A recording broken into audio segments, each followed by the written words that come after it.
बीवी और ताक झांक। ये कहानी है राधा की, जिसकी शादी एक भरे पूरे परिवार में होती है। आपके पिताजी ने ये घर अपने और हम लोगों के रहने के लिए बनवाया था। अब यहाँ जिसे देखो वो रहने आ जाता है। अरे तो क्या हो गया, सबका अपना पोषण है। अब गांव में तो पता है कोई भविष्य है नहीं। शहर में पिताजी का इतना बड़ा मकान है तो दो दो कमरे अपने भाई भतीजे को कुछ दिन के लिए दे रहे हैं। अरे जैसे जैसे सेटल होते जाएंगे चले जाएंगे। देखिए, मैं ये नहीं कहती कि किसी की मदद ना करें, लेकिन ऐसा ना हो कि ये मदद कल को हम लोगों के लिए मुसीबत बन जाए। तुम परेशान ना हो, सब ठीक हो जाएगा। कुछ समय निकलता है कि एक रोज अचानक राधा के बाल गिरने शुरू हो जाते हैं। चाची, पता नहीं क्यों मेरे बाल झड़े जा रहे हैं। मैंने डॉक्टर को भी दिखा दिया, लेकिन वो भी कुछ बता नहीं पा रहे। बुरा न मानना राधा, घर इतने लोगों से भरा हुआ है। अरे किसी ने कुछ कर दिया हो तो क्या पता। सब तो यही चाहेंगे ना कि ये मकान उनका हो जाए, फिर चाहे तुम लोग गर्त में चले जाओ। हाँ, ये बात तो है। मैं ना चाची किसी बाबा को बुला कर लाती हूँ। पति के जाने के बाद राधा एक बाबा को घर लेकर आती है। अरे ये घर, इस घर में कोई कैसे रह सकता है? क्यों बाबा, क्या हो गया? इस घर में बुरी आत्मा का साया है। यहाँ कोई शुभ कार्य कभी नहीं हो सकता है। राधा परेशान हो जाती है और शाम को पति को सारी बात बताती है। तुम बाबा को लेकर आई थी? अरे राधा, क्या हो गया है? तुम तो पढ़ी लिखी हो। मेरे बाल लगातार झड़ रहे हैं, डॉक्टर भी नहीं समझ पा रहे कि क्या हुआ है। तो और क्या करती मैं? तुम इन लोगों को बोलो कि मेरा घर छोड़ के चले जाए। तभी वहाँ राजेश की चाची आती है। ये लो राधा, राजेश, मैंने इडली बनाई है, खा लो। वैसे तुम लोग अगर सहारा ना देते तो हमारा पप्पू कैसे पढ़ाई शहर में पूरी करता। हम लोगों के लिए तो तुम लोग ईश्वर की तरह हो। राधा तुरंत उन्हें झड़क देती है। ईश्वर होते तो यूं जादू टोना ना हो रहा होता इस घर में। मेरे बाल झड़े जा रहे, न जाने किसने क्या कर दिया है। अरे बेटा, वो तो मौसम बदल रहा है। बदलते मौसम में तो सबके बाल झड़ते ही हैं। अच्छा, चलती हूँ मैं।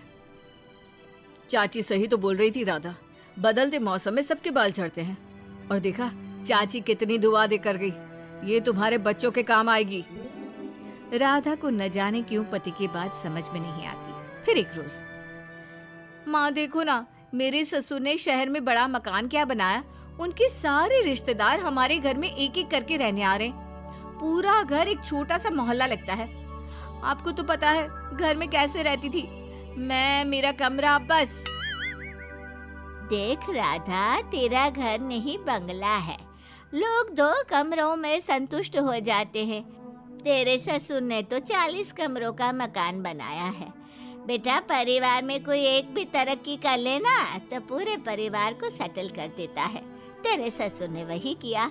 तू खुद को भाग्यवान समझ कि तुझे लोगों की मदद करने लायक ऊपर वाले ने बनाया है। फिर सबका अपना अपना किचन है ना, कौन तेरे साथ खा रहा है? तुझसे तो माँ बात करना ही बेकार है। क्या बोलूं मैं, घर को धर्मशाला बनाकर रखा है रिश्तेदारों ने। राधा के जीवन का ये रोना अब परमानेंट हो गया था। अब वो ना अपने बच्चों पर ध्यान देती ना खुद पर, बस सारा दिन ये देखती रहती कि कौन क्या कर रहा है। एक दिन, अरे राधा, क्या बात है? कम से कम खाना तो घर पर ठीक से बनाया करो। क्या सारा दिन किसके घर में क्या चल रहा है, इसी में दिमाग लगा कर रखती हो।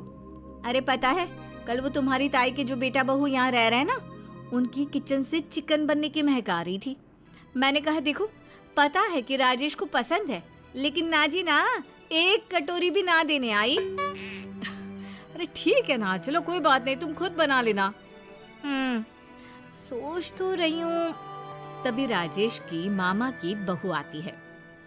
राजेश भैया, ये लीजिए, मिठाई खाइए। भाभी आप भी। मेरे बेटे की नौकरी अमेरिका में लग गई है, हम लोग वहीं जा रहे हैं। आप लोगों ने इस घर में रहने दिया, सच में बहुत बड़ा एहसान था। आप लोग भी अमेरिका का प्रोग्राम बनाइएगा। राधा तो मानो इस खबर को सुनकर परेशान सी हो जाती है। अरे क्या हो गया राधा, तुम्हें खुशी नहीं हुई क्या? खुशी? मुझे अमेरिका बुला रही हैं। ये पूछो, मेरे घर में रहती थी लेकिन कभी मुझे अपने कमरे में भी नहीं बुलाया। नाना राधा कमरे में नहीं बुलाती थी कारण एक ही कमरा, उस पे भी बेटी की पढ़ाई चलती थी। टीवी तो मैंने कभी देखा ही नहीं इसकी पढ़ाई के कारण, और कमरे में लोगों को कैसे बुलाती। लेकिन सच कहूँ आज लगता है मेरी तपस्या सफल रही। अच्छा मैं चलती हूँ। उसके जाने के बाद बढ़िया आई, रहती तो मेरे घर में थी और मुझे ही नीचा दिखाने की कोशिश कर रही है। तभी राधा और राजेश का बेटा आता है। क्या कुशल, कैसी चल रही है नौकरी? कैसी नौकरी पापा, फिर छूट गई नौकरी। अरे करम जले, वो मीना बुआ का बेटा है ना, अमेरिका में लगी है नौकरी। तो माँ कभी मीना बुआ की मेहनत देखी है बेटे के लिए? जान लगा दी थी उसने पढ़ाने में, तूने क्या किया? ट्यूशन लगाकर फ्री। उसकी पढ़ाई भी शहर के बेस्ट स्कूल की है, और तूने कहाँ पढ़ाया मुझे, याद है ना? सारा दिन तो तू लोगों के घरों में झांका करती है, सब पर एहसान चढ़ाया करती। राजेश को बेटे की बात सुनकर गुस्सा आ जाता है। ऐसे बात नहीं करते माँ से, जाओ अंदर। बेटे के अंदर जाने के बाद, बस ये बात तो सही कह रहा है राधा।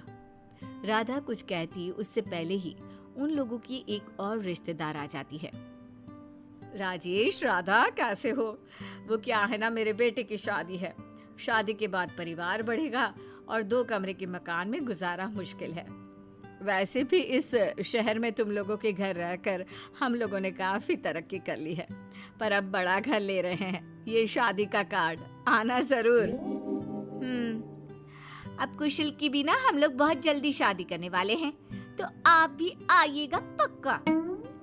रिश्तेदार चली जाती है, लेकिन राधा को एहसास होता है कि वो सारा दिन सिर्फ एक ही समस्या को लेकर पूरी जिंदगी उसी के बारे में सोचती रह गई, जबकि वो और भी बहुत कुछ कर सकती थी। राधा भी अपने बेटे के लिए लड़के ढूंढना शुरू कर देती है, लेकिन लड़की का बाप कहता है, अरे कैसे कर दो शादी, बस घर बड़ा देखकर। पहले ये बताइए कि लड़का करता क्या है, कुछ करेगा तभी तो बड़ा घर चलेगा। बड़ा घर है, वो भी शहर में। अरे बहन जी, सब था फिर भी लड़के को नहीं बना पाई। क्या करती रही सारी जिंदगी। माफ कीजिए, हमें आपकी लड़की का रिश्ता मंजूर नहीं है। देखा, हम लोगों के घर में ही रहकर लोगों ने इस शहर का फायदा उठाया है, वहीं तुमने लोगों के घर ताक झांक करने के चक्कर में कुछ नहीं किया। सच्ची मुझसे बहुत बड़ी गलती हो गई। मैंने सारा जीवन दूसरों की जिंदगी में ताक झांक करने में लगा दिया और अपनी लाइफ, जीवन सिर्फ